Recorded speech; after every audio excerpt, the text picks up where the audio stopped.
Hi, my name is Alonzo. Welcome to Chosen Few Expats and to your NAP session, which is your news around Panama. Today we are going to be covering the update on the Panama protests. When we left you, the last update, the decision rested with the Supreme Court of Justice, the Corte Suprema de Justicia. So they did come to a decision, which you may have heard by now, but we wanted to really put together a full story of events leading up to that decision and everything that has transpired afterwards. It's a lot of information. It's a lot of, very interesting, critical information that we have to go through. So bear with me. I'm trying to pull up all of these articles and everything. But first, again, I want to remind you all that we are still accepting enrollments for our Panama Relocation online course for our pre-launch, which is going to end on December 31st. So right now we have a deeply discounted price. It's 40% off until December 31st. We're also now offering 30-minute consultation included with that via Zoom. We are also offering your opportunity to join us as an affiliate to get a 40% affiliate commission. So you get the course, you share your affiliate link with others, they sign up, you get a 40% commission. So, your course will be practically free. You can actually make money off of it. Actually, we're extending that same offer out to people who don't enroll in the course, can get that 40% commission. You can message me at chosenfewexpats at gmail.com for that. Get information on that. We can set you up with the 40%, even if you aren't interested in the course, if you already live in Panama, if you aren't planning to move for several years, you like the channel, you like the content on the channel, you want to refer some people who may be moving sooner than you or that you know are about to relocate, who want some of the best information out there, with our course. So please do visit our website, PanamaRelocationOnlineCourses.com, to get more information. But basically the course is everything you need from A to Z in order to complete your move to Panama with respect to residency visas, healthcare and things of that nature. But, we get into a lot of detail on this channel. We're going to provide you a lot more information that is not out there. We take a deep dive into like crime rates, crime rate comparison. We look at the history of Panama. We go into the people, the demographics. We also take a deep look at the economy, because you don't want to move to a place and then have the economy fail. So you have to understand how the economy works. We take a look at Panama's tax laws, the laws that the IRS has. What are you going to have to do there? Should you ship a car or not? Should you buy a car in Panama? In details about how to go about these things. We also have checklists that start as early as 2 years prior to your move that you can execute, starting right now. We also have an international relocation budget tool that is included that's going to help you plan your budget, comparing your current budget to what your budget would be upon moving to Panama. So this thing is packed full of great information, and we encourage you all to enroll now before our pre-launch period does end on December 31st. Also a reminder, just if you want to book your Zoom consultation, you can book a Zoom consultation with us, 1 hour Zoom consultation. Send us an email at chosenfewexpats@gmail.com. And so getting back to the story here, which is the decision by the Panama Supreme Court on whether or not to rule Law 406, which is a contract that Panama made with the mining company First Quantum, unconstitutional. And the Panama Supreme Court did rule that law unconstitutional. So with that, let's take a look here at what the people had to say concerning it and, leading up to this decision. Abandono tanto de la mina, que en un principio nos prometió mucho desarrollo, mucha ayuda para las personas. A la fecha de hoy no tenemos nada. Prácticamente esto es un incumplimiento total. Nadie puede vivir de tomar cobre, pero tenemos que tomar agua. Levantémonos. Si permitimos que esta mina continúe, ¿qué le diremos a nuestros hijos? Nuestra nación sería mejor sin minería. Estamos claros, en la Corte Suprema son 9 magistrados. Nosotros somos 4 millones de personas. Que se pronuncie a favor del pueblo panameño.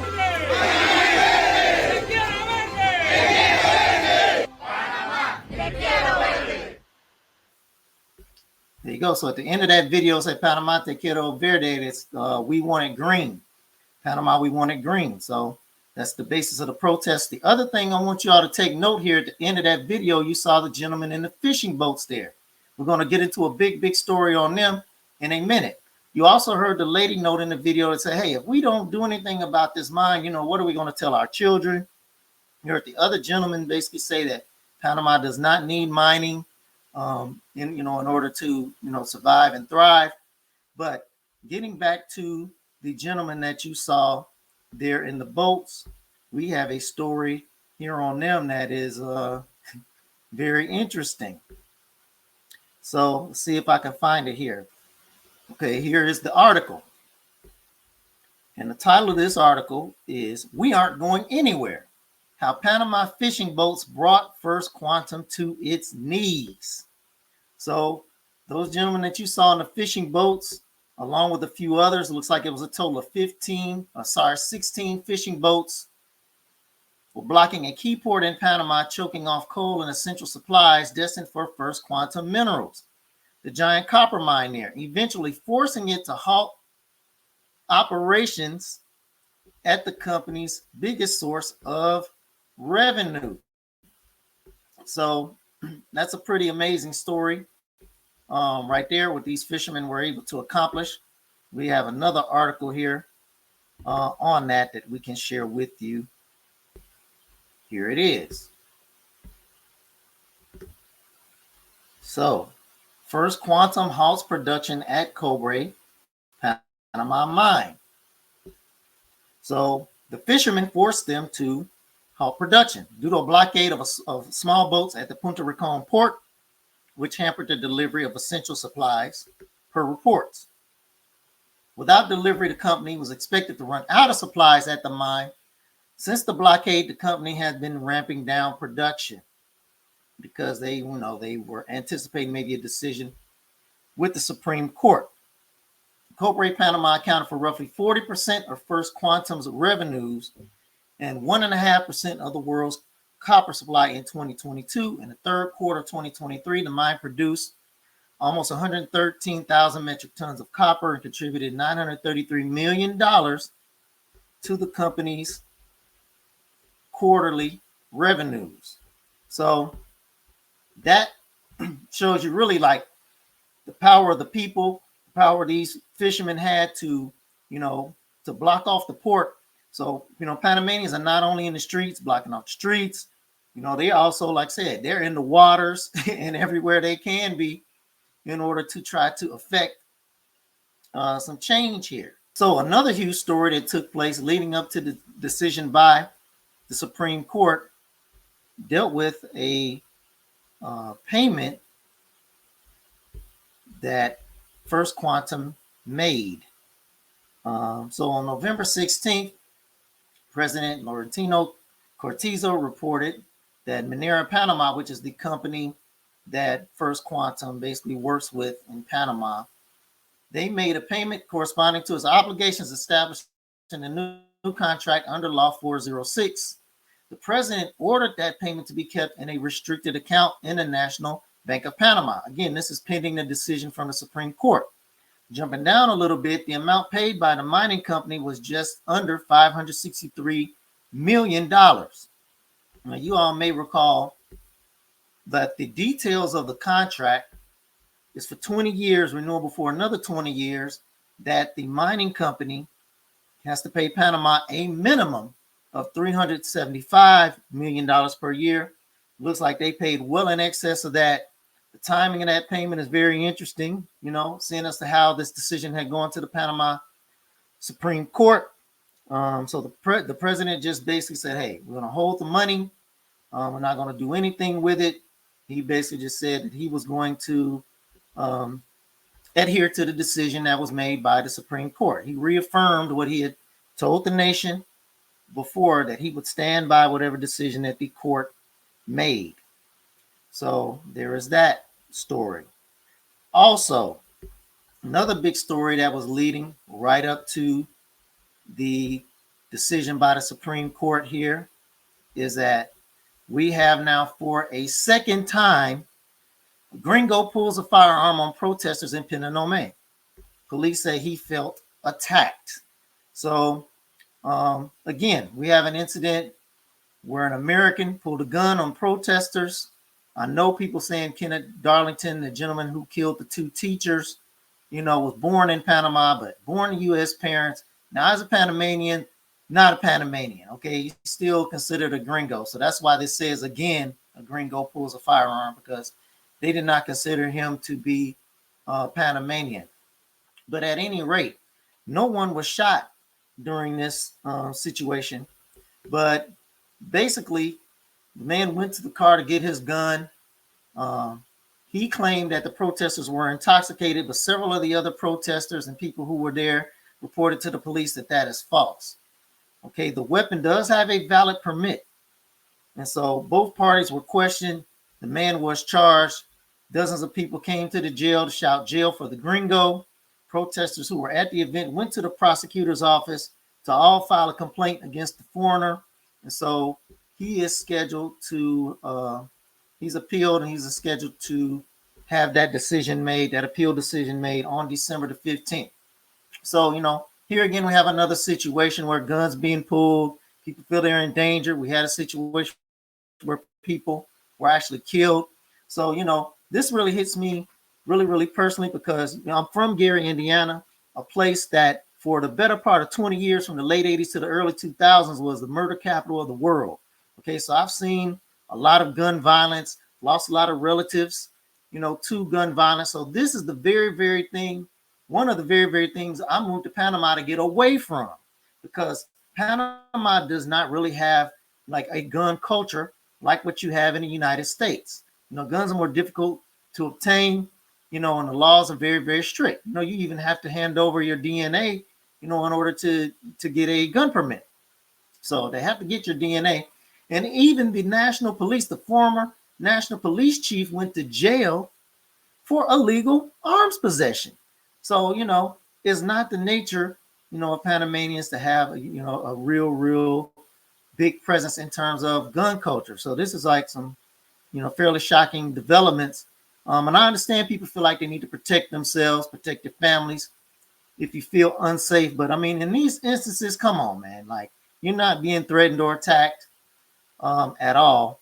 So there's no way that you can tell me that you felt unsafe or felt attacked. So anyway, that was another story that happened. That again was in Panama. That is about an hour west of Coronado. So about 2 hours west of Panama City. So another situation that we had here leading up to the decision is the situation in Chiriquí, which was very, very dire in western Panama. So it was so dire. I mean, we reported to you all before where supplies had to be flown in because the roads were blocked. Now, I mean, the president had to send, had the request from Costa Rica to send fuel into western Panama because Chiriquí borders the Costa Rican border. So it was easier for them to get fuel from Costa Rica and come in that way rather than to truck it across the country because all of the roads were blocked. So, people were really, really feeling the crunch out there. Let's listen to what this gentleman has to say. Completa. Yo apoyo a la gente que está protestando por no a la minera. No a la minera. Pero no puedo permitir que el pueblo sufra, caminar bajo la lluvia. Los peladitos no tienen leche, no tienen nada, no tienen comida. No. Okay, so in a nutshell, I mean, he's basically saying like he's in favor of the mine protest, but basically this is more or less is taking it too far. They're having to walk, for food. They're having to walk through the rain. They don't have any food. They don't have any milk. Is more or less what he's saying there. Because they have, we had protests here in this side of the country, in the city and near the beaches, but they had a lot more in that area, a lot more road blockages, and that area was really, really, truly crippled through this thing. So that was another story that took place. Also, the other thing that was taking place leading up to the decision was a vigil. They had 24-hour vigil in front of the Supreme Court. And so you actually had a lot of young people out there, you know, which is maybe kind of surprising. But you had a lot of young people out there. So let's take a look at that. Derecho a seguridad social por esta canción. Derecho primordial para toda mi población. Panameño, ponte duro.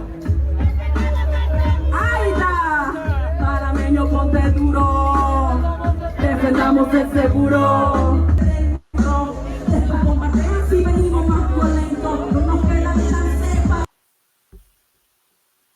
Okay, so, you know, my Spanish is getting better, but it's not that good. I can't come close to tell y'all everything she was saying, but I did hear in the chorus, you know, I heard Panama and I heard duro, which is strong. So there you go.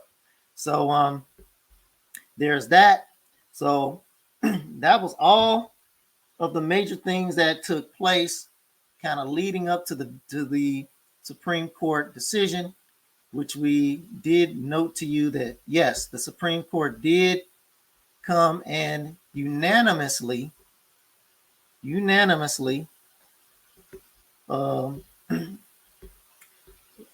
to cancel or repeal Law 406, the mining contract. So Panama celebrated the unconstitutionality of the mining contract. Here you see one of the lawyers that was arguing in the Supreme Court, holding up the document there. And so basically saying democracy has worked. The total independence of the judiciary has been demonstrated as established by our political constitution and reaffirmed in its historic and unanimous ruling. So I want to point out here that it is no mistake that this ruling took place on November the 28th. They came out with this early morning, November 28th, which is Panama's Independence Day. Panama celebrates 2 Independence Days, which you can learn more about in Panama's history in our Panama Relocation online course. But November 28th is the independence from Spain. So it is no coincidence that they came down with this ruling on Independence Day. Because you even have one lady that's basically say, hey, you know, we're never going to forget this day because of how important it was. We're commemorating our independence from Spain, but then we're commemorating also our independence, you know, from this mine and destroying the environment and from what they see as an attempt to, you know, more or less colonize them and take advantage of them. So it was no mistake that they ruled on November 28th. So the other thing here I want to show you is the president followed through on what he said. He said he would abide by what the Supreme Court said. President Cortizo directed First Quantum to shut down Copper Mine after the court ruling. So that's what he came down with immediately, as he said he would. President Cortizo said in a televised address on Tuesday evening that the orderly and safe closure of the mine would begin as soon as the Supreme Court's ruling was formally published in the official Gazette. So they did rule it, but you know, in Panama, before any law really is firmly, literally on the books, is when it's published, as they say, in their Gazette. So that generally takes place about 3 to 4 days afterwards. So it was actually on November the 2nd, where the law was actually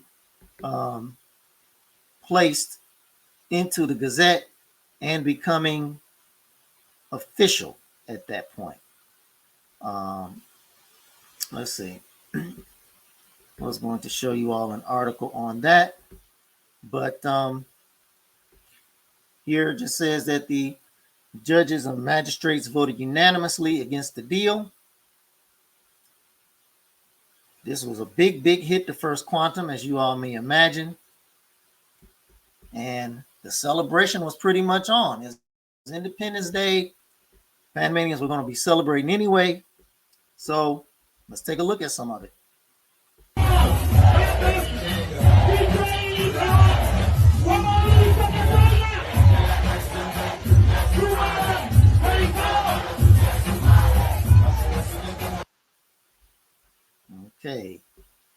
was that celebration.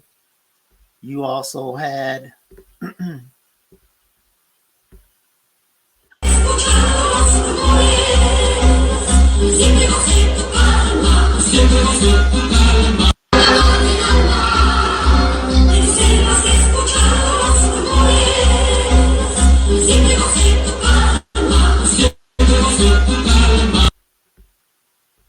okay, so also among the protesters, so we saw some of the young people that were out there protesting during the 24-hour vigil leading up to the ruling. On the opposite end of the spectrum, we have de esta lucha que se ha tenido y este fallo que se da hoy. ¿Qué siente, Vicenta? Mira, me siento muy feliz, estoy muy alegre. Gracias a Dios ganamos esta lucha. Okay, so you had 100-year-old grandmother out there basically saying, you know, that she was very, very happy. You know, she thanks God that they won the fight. You know, so it was full range of people out there in support of this. It did get to a point, like we said, where it did become crippling, particularly to Cherokee. So, you know, in order to affect some change, you know, no pain, no gain. So the people realized this, and they did have some, you know, some issues that they had to deal with as a result of these protests. One of which was the lack of supplies we noted in Cherokee. But here you can see this young man celebrating with the truckers, the roads opening. So everybody happy about that.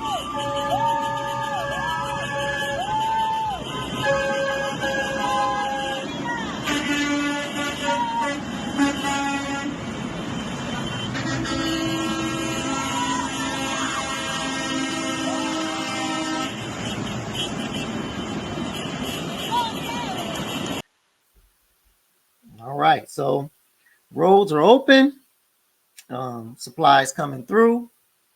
For the most part, everybody's happy. Now, there were still some issues. The teachers were on strike. Their strike ended. I think they signed a contract or made an agreement like 3 a.m. on December the 3rd and went back to classes on December the 4th.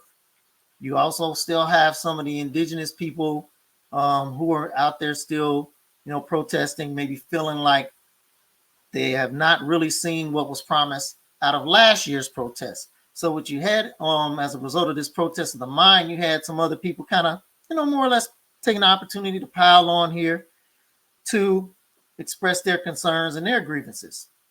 But for the most part, you know, the large scale protests are, you know, pretty much over.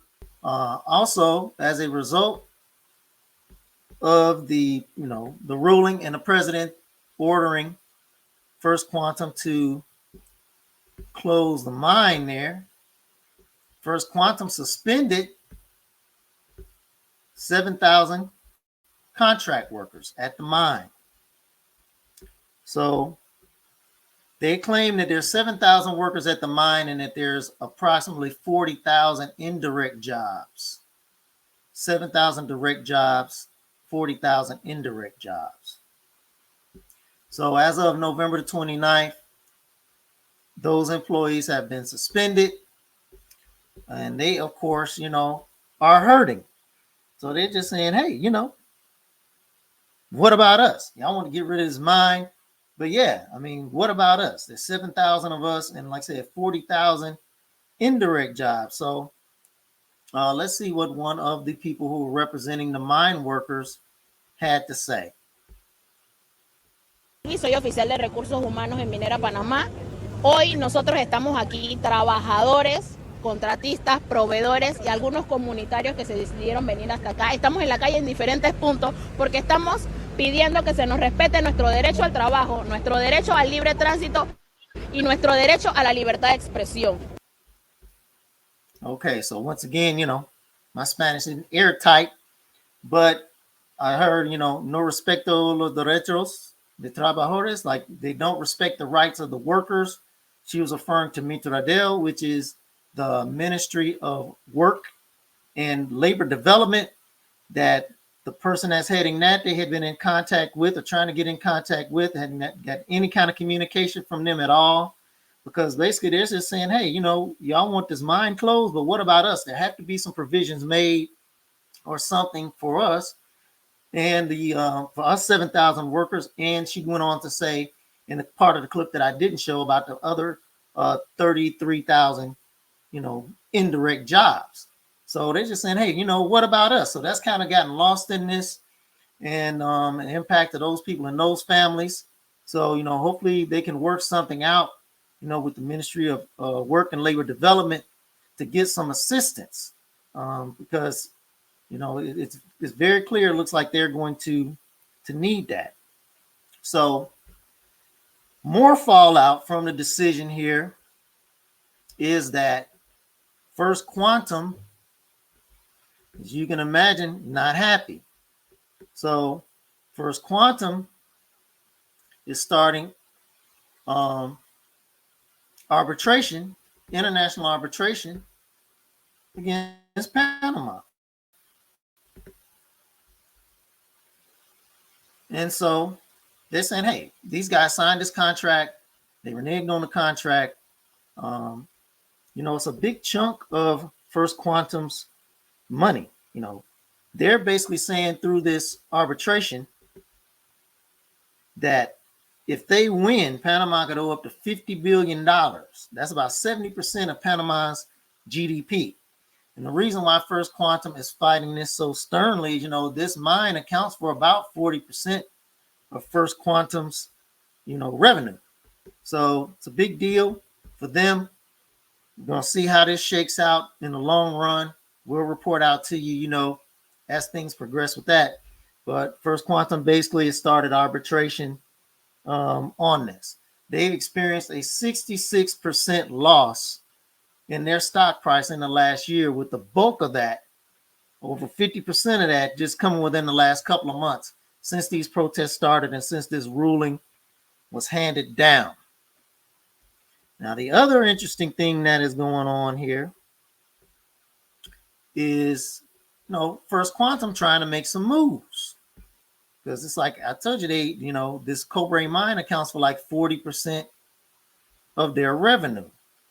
So they are in full scramble mode right now, to the point where they have done this. And this is December the 4th. First Quantum agrees with a Zambian firm to fast track the copper project. So it's just like, hey, we couldn't get it done in Panama. We couldn't, take advantage of these people. So, let's go try to see what we can get done elsewhere. Now, it should be noted that First Quantum does already have mining contracts in place with Zambia. So it's not new, but it looked like what they're trying to do here is expand on that. Since this deal with Panama didn't work out, that they're trying to expand on that. So this says Canada's First Quantum Minerals and a Zambian mining company have signed an agreement to fast track the development of a copper project in Africa's second biggest producer of the metal. Zambia has ambitions to triple its copper output and reviewed its tax policy to increase mining, exploration, and output. So there you go. Now, when you look at the numbers on this thing, they're trying to raise a total investment of $200 million for the project. When you take a deeper dive in this, the numbers aren't nearly as big as with this Panama mine, but nonetheless, it's still, a substantial amount of money. But First Quantum is basically scrambling, trying to, see what else they can come up with here. The other big piece or other fallout here is, see if I can find this for you all. Okay, here you go. Panama may slash GDP growth due to suspension of First Quantum mine. So, it said that these mine accounts for about 5% of Panama's GDP. So closing the mine is going to hurt them with respect to that, unless they find some kind of way to replace those funds. The other thing that is going on here is that Panama is potentially losing its status, or its investment grade. So Panama currently has a very, very good investment grade. It's known, as a place where people can come invest, and it's friendly to corporations and businesses to come in. But as a result of this is Panama risk losing investment grade. So there's that. So they're going to have to try to replace these funds that they've lost from the mine, with something else. And we've shared with you all in the past that, Panama is not a large based tourism country in terms of their economy, but there's a lot of opportunity for tourism. So they've been working really, really hard to expand and do everything they can to improve their tourism, including a new cruise port at Fuerte Amador in Panama City. It's projected that with every medium-sized passenger ship that docks there was like a $1.75 million, revenue boom to the country, to the city, because those are folks that otherwise would not have gotten a chance to even visit Panama City. If they're coming through the Panama Canal, or maybe they're sailing in and out of Cologne, they were not stopping in Panama City. There's one thing that they already had in place that may help counteract this is an opportunity to grow their tourism. Like I said, Panama is not largely dependent upon tourism like many of their neighbors are, like Costa Rica and a lot of other countries in the Caribbean. So there's a big opportunity for growth there. So with that, what does this all mean? What do you take from this? So, basically what I take from this is, hey, poder a la gente, okay, power to the people, because they went out there and affected change. They were able to march, they blocked off the port, they blocked off the roads. There were some bumps in the road, some hiccups, some clashes with the police. There's largely peaceful, nothing too major except for, sadly, the two people being gunned down there by Kenneth Darlington. But aside from that, you just have to realize the power that people have to affect change. And as I mentioned in the past, a true power of a country, and this is just one man's opinion, does not ally with its natural resources, the might of its military, how strong you think you are, you think you're the best country in the world, or this or that. No. The power of a country lies with its people. So that is the biggest thing that I'm taking out of this whole experience. And so, congratulations to the Panamanian people, on their victory in this case. We'll just have to see what the economic fallout is, with the arbitration and the loss of the mining revenue. But what does this mean also for you and your travel? That means, yeah, you can come on down to Panama. The protests pretty much gone. There's no protests. There may be some small protests here or there. I would still wait before visiting areas of Boquete and Chiriquí, David, places like that. Give them a little bit more time to kind of recover from this, since they were really, really hit hard, economically. It's estimated that that this protest cost $1.7 billion. It's a $1.7 billion hit to the economy in terms of people not being able to go to work, businesses shutting down, and things like that. So those particular areas were really, really harder hit. So I would recommend waiting, maybe wait till like late January or something. You could go earlier, but I would wait before planning to travel to those areas. If you plan on coming to the city or Cologne province or the areas near the beaches, Coronado, Gorgona, hey, wheels up, come on down. We're waiting on you. Come on down. And that's pretty much the recommendation at this point. So I know this was extremely long. There's a lot of information to get out there concerning this. We just wanted to go over everything in some detail with you all, as you know we always do. So we do want to still remind you all, you can visit our website, PanamaRelocationOnlineCourses.com, enroll in our Panama Relocation online course. You can also book your 1-hour Zoom consultation, you can email me at chosenfewexpats@gmail.com. Also, if you're interested in becoming an affiliate with a very, very high commission, 40% commission for our online course, you can also email me at chosenfewexpats@gmail.com. I also want to remind you all to like, subscribe, and comment down below, and we will catch you all on the next one.